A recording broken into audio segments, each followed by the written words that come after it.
ಎಲ್ರಿಗೂ ನಮಸ್ಕಾರಗಳು. ಈ ದಿನ ನಮಗೆ ಬೀದರ್ ಲೋಕಸಭಾ ಕ್ಷೇತ್ರದ ಮಹಾಜನತೆ ನಮಗೆ ಪ್ರಚಂಡ ಬಹುಮತದಿಂದ ನಮಗೆ ಗೆಲ್ಲಿಸಿ ನಮಗೆ ಆಶೀರ್ವಾದಿಸಿದ್ದಾರೆ. ಅದಕ್ಕೆ ಎಲ್ರಿಗೂ ನನ್ನ ಧನ್ಯವಾದಗಳನ್ನು ಸಲ್ಲಿಸುತ್ತೇನೆ. ಅವ್ರ ನಿರೀಕ್ಷೆ ತಕ್ಕಂತೆ ನಾನು ಕೆಲಸ ಮಾಡ್ತೀನಿ. ಸಂದರ್ಭದಲ್ಲಿ ನಮ್ಮ AICC ಅಧ್ಯಕ್ಷರಾದ ಮಲ್ಲಿಕಾರ್ಜುನ್ ಖರ್ಗೆ ಸರ್ ಅವರಿಗೆ, ನಮ್ಮ ನಾಯಕರಾದ ಸೋನಿಯಾ ಗಾಂಧಿ ಮೇಡಮ್ ರವರಿಗೆ, ರಾಹುಲ್ ಗಾಂಧಿ ಸರ್ ಅವರಿಗೆ, ಹಾಗೂ ನಮ್ಮ ರಾಜ್ಯದ ಮುಖ್ಯಮಂತ್ರಿಗಳಾದ ಸಿದ್ದರಾಮಯ್ಯ ಸರ್ ಅವರಿಗೆ, ಹಾಗೂ ನಮ್ಮ KPCC ಅಧ್ಯಕ್ಷರಾದ ಹಾಗೂ ಉಪಮುಖ್ಯಮಂತ್ರಿಗಳಾದ DK ಶಿವಕುಮಾರ್ ಸರ್ ಅವರಿಗೆ, ಹಾಗೂ ನಮ್ಮ ಜಿಲ್ಲೆಯ ಎಲ್ಲ ಪಕ್ಷದ ಹಿರಿಯ ನಾಯಕರಿಗೆ, ಮುಖಂಡರಿಗೆ, ಎಲ್ಲ ನಮ್ಮ ಕಾರ್ಯಕರ್ತರಿಗೆ ನಾನು ನನ್ನ ಕೋಟಿ ಕೋಟಿ ಧನ್ಯವಾದಗಳನ್ನು ನಾನು ಸಲ್ಲಿಸುತ್ತೇನೆ. ಸರ್,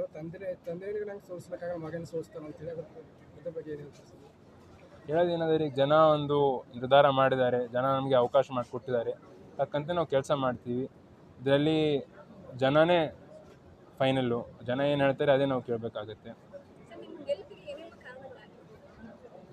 ನಮ್ಮ ಗೆಲುವಿಗೆ ನಮ್ಮ ಪಕ್ಷದ ವತಿಯಿಂದ ನಾವು ಏನು ಗ್ಯಾರಂಟಿಗಳು ನಾವು ಕೊಟ್ಟಿದ್ದೀವಿ ಹೋದ ವರ್ಷ, ಎಲ್ಲ 5 ಗ್ಯಾರಂಟಿಗಳು ಮನೆ ಮನೆಗೆ ಮುಟ್ತಾ ಇದ್ದಾವೆ.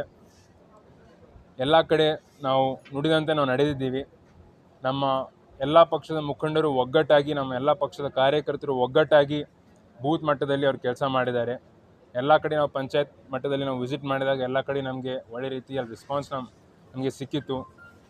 ಅದ್ರ ಜೊತೆ ನಾವು ಜನರಿಗೆ ನಾವು ಈಗಷ್ಟೇ ಎಲ್ಲ ಸತತವಾಗಿ ನಮ್ಮ ಪರಿವಾರ ಸಾಕಷ್ಟು ದಿನಗಳಿಂದ ನಾವು ಕೆಲಸ ಮಾಡ್ತಾ ಬಂದಿದ್ದೀವಿ ಬಾಲ್ಕಿಯಲ್ಲಿ.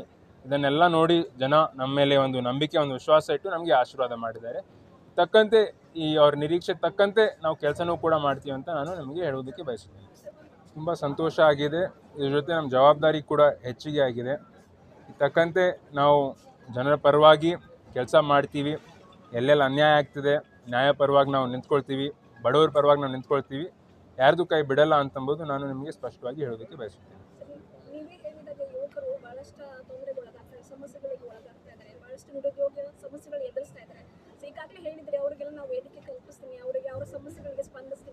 ಹೌದು, ನಿರುದ್ಯೋಗಿ ಸಮಸ್ಯೆ ಇದೆ. ಸುಮಾರು 10-15 ಯುವಕರು ದಿವಸ ಬಂದು ನನಗೆ ಭೇಟಿ ಮಾಡಿ, ಒಂದು ಡಿಗ್ರಿ ಆಗಿದೆ, BCom ಆಗಿದೆ, BSc ಆಗಿದೆ, ಒಂದು ಜಾಬ್ ಇಸ್ಕೊಡ್ರಿ, ಎಲ್ಲಾದರೂ ಒಂದು ಕಡೆ ನಮಗೆ ಜಾಬ್ ಹಚ್ಕೊಡ್ರಿ ಅಂತ ಕೇಳ್ತಾರೆ.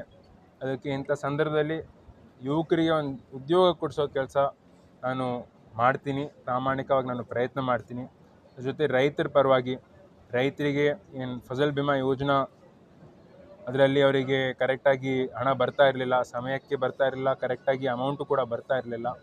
ಇವೆಲ್ಲ ಸಮಸ್ಯೆಗಳು ನಾವು ಒಂದು ಪರಿಹಾರ ಹುಡ್ಕೊಟ್ಟು ನಾವು ಎಲ್ಲರೂ ಪರವಾಗಿ, ರೈತರ ಪರವಾಗಿ, ಯುವಕರ ಪರವಾಗಿ, ಬಡವರ ಪರವಾಗಿ, ಮಹಿಳೆಯರ ಪರವಾಗಿ, ಎಲ್ಲ ವರ್ಗದ ಪರವಾಗಿ ನಾವು ಒಳ್ಳೆ ರೀತಿಯಲ್ಲಿ ನಾವು ಕೆಲಸ ಮಾಡ್ತೀವಿ ಅಂತ ನಾನು ನಿಮಗೆ ಹೇಳುತ್ತೇನೆ.